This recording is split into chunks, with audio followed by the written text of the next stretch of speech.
Hi, what is your name? Michael Herrmann. I'm technical advisor on population and economic development with the UNFPA in the headquarters in New York.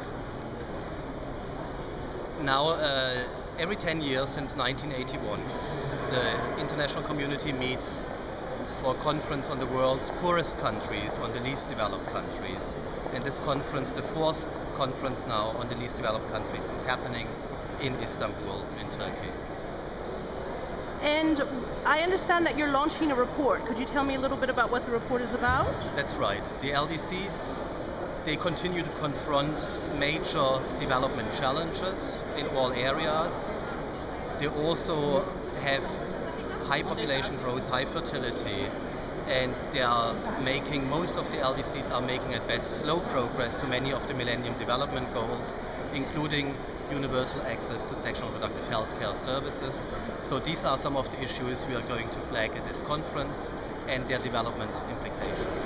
The United Nations Population Division just has published the latest population data last week, and we have seen that the trends of high population growth and high fertility in least developed countries continue. In fact, by 2050, the population of the least developed countries will double. By the end of this century, it will more than triple, mostly owing to high fertility. These are significant developmental challenges for the least developed countries, and this high population growth is of course associated with a very large youth population. 60% of the population of least developed countries today is under the age of 25, and this group of the population will increase by another 60% by 2050. So the least developed countries have a very large youth population that's rapidly growing. The least developed countries can learn from middle-income countries in the Middle East and Central Asia, but also in other parts of Asia and Latin America, which have already undergone the demographic transition.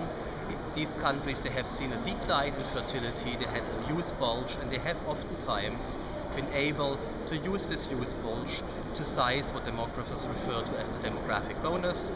A large working age population was able to productively engage in economic activities, invest in their children, but also care for the elderly, and this has allowed countries to grow more rapidly. And a prime example for this is in fact the Republic of Korea. At this conference we'll be having a side event at which we will be launching the UNFPA report on population dynamics and poverty in the least developed countries. We see that population growth is continuing to be high, fertility levels are high in the least developed countries, and the youth population is large and rapidly expanding.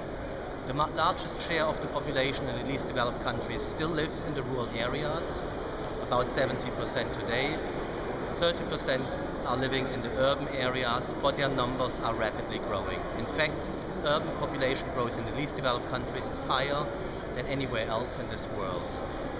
Many least developed countries, 70% of the governments of least developed countries are concerned with high population growth, high levels of fertility, and rapid urbanization.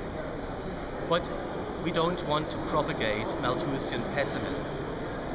What we are saying is that we have to look at population data, anticipate demographic change, and plan for demographic change.